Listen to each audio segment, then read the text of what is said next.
Hey guys, it's Natalie and Genevieve. I wanted to get in here and check in with you guys and see how your sugar detox is going. How are you feeling?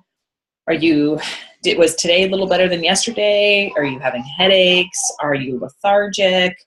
Or are you kind of on the upswing? Are you feeling better? Are you being more mindful? All those kinds of things. So I want you to tell me, let me know how you're feeling. The other thing that I wanted to talk about was something I said that I would make a video yesterday, and then I went to bed with a horrible, horrible migraine. So yay, sugar detox. So today I wanted to talk to you a little bit about cravings and where cravings come from. So, and this is going to be a really simple, version. This isn't me, scientist. Excuse me, the B plus this, no. Although I am very much that way. So, but cravings, very simply, is our body's way of telling us that we are lacking nutrients. So the problem is that we typically, our body is a very efficient machine. And if you don't realize, how all of the things that, all of the things in our life, like all of the things in our body that are designed for a reason, and our body is super efficient. And typically we burn carbohydrates for energy. And that comes from when we were, cavemen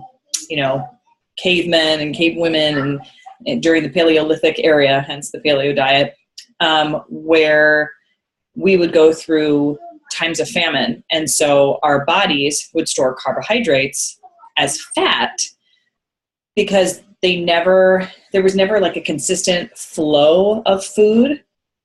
So carbohydrates was something meant to store kind of like for hibernation. I mean, not really, because they didn't really hibernate, but during the times when when food was scarce, their bodies would burn carbohydrates that had been stored as fat until they, didn't have any more carbohydrates to burn. So it wasn't the most efficient, but it was the most plentiful source of energy, because protein was hard to come by at times. They'd have to kill animals and things like that, which, sometimes you wouldn't be able to catch an animal for a long time. So they would forage on seeds and grain and things of that nature. So that's actually one of the reasons why starving yourself, like not eating, is actually worse for you, because your body is going into starvation mode, which means your metabolism is slowing down and releasing less energy and taking less, carbohydrates to burn off energy so that you have it. So you're typically more lethargic. You're not very healthy. You get sick easier, all those kinds of things, because if you're starving yourself, you're still running on the same, typically the same schedule that you would run on. And then you have, you're not getting any energy from your body at all, or fueling your body at all with food.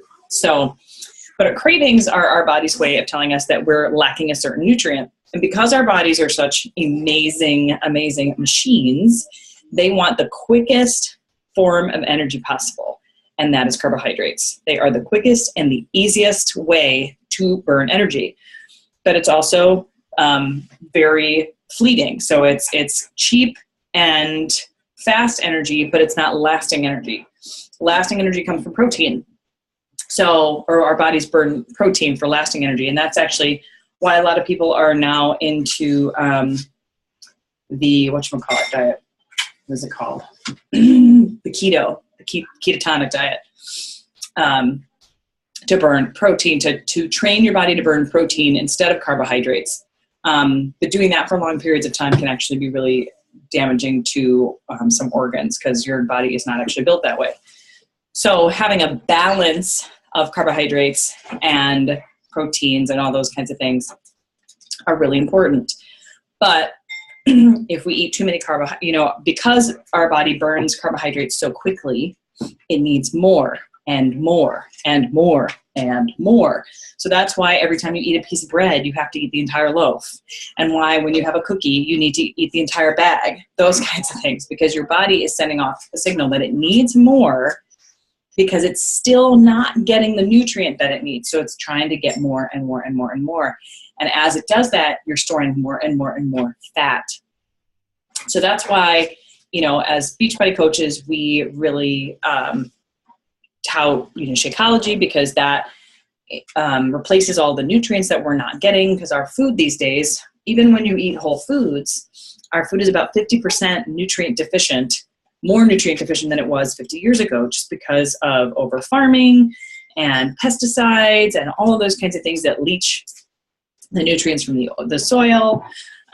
So even if you were to eat a completely whole diet, but for the entire rest of your life, in order to get all of the nutrients and the amounts that you needed them to make your body function the best possible way, you would have to eat over 20,000 calories of full food a day, which is just unmanageable. That's not something that we can keep doing. So that's why we drink Shakeology, because it actually replaces all those nutrients and the vital vitamins that we need in order for our body to function properly. And also reduces inflammation, because we're not eating a bunch of garbage carbohydrates and things like that that don't help. Now, not all carbohydrates are created equal. So that's another thing to keep in mind. Things that are made with refined sugars, so, you know, cookies and pastries and all that kind of stuff have, you know, refined sugar, like white sugar or brown sugar, all those kinds of things. And those are the cheapest form of energy and the most that will create fat and things like that. But then wheat and grains and all that stuff, that all breaks down into glycogen, which I am getting kind of nerdy, aren't I? Sorry. Which break down into glycogen, which is part of the glucose particle, and that also or gets stored as glycogen, so it becomes fat as well. Things like butternut squash and sweet potatoes, those are complex carbs, so it takes longer for them to break down. So it actually takes more energy to burn them. So it takes a longer amount of time, so it lasts you longer, and you also get more nutrients from it. So you're actually getting nutritional value out of them, instead of like grain and those kinds of things that actually cause more inflammation than anything. So, I mean, I could go on for hours about this, but so the idea is that our cravings is our body's way of telling us, it's our body's way of telling us that we're lacking nutrients in our diet.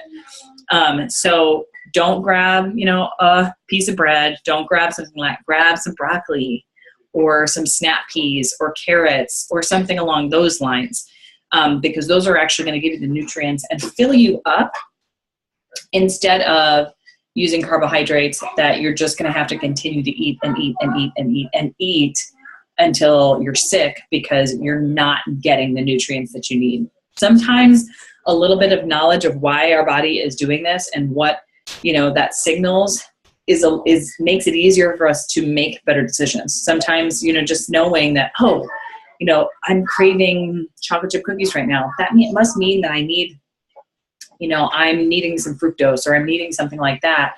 I need some vitamin A or vitamin B. So I'm going to grab an apple instead, which is sweet and delicious. So should curb that craving as well as help you get the nutrients that you need.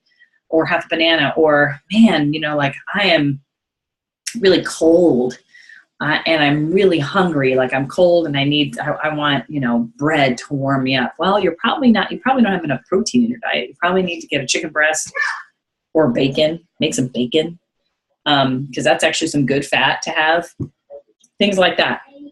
So food for thought, fun fact, that's what cravings are. I hope that's helpful to you guys. Let me know, comment below and let me know how you guys are doing today, where you are in your sugarness. If you have any questions or conundrums, or, you know, maybe you want to know a little bit more about this stuff, I can recommend some books for you guys to read or listen to on tape. I listen to a lot of audiobooks because I drive a lot and because I'm a mom and obviously don't have any time to myself. Do you think she looks like me? Do you think we're clones? So thanks, guys, and I hope you're having a great week.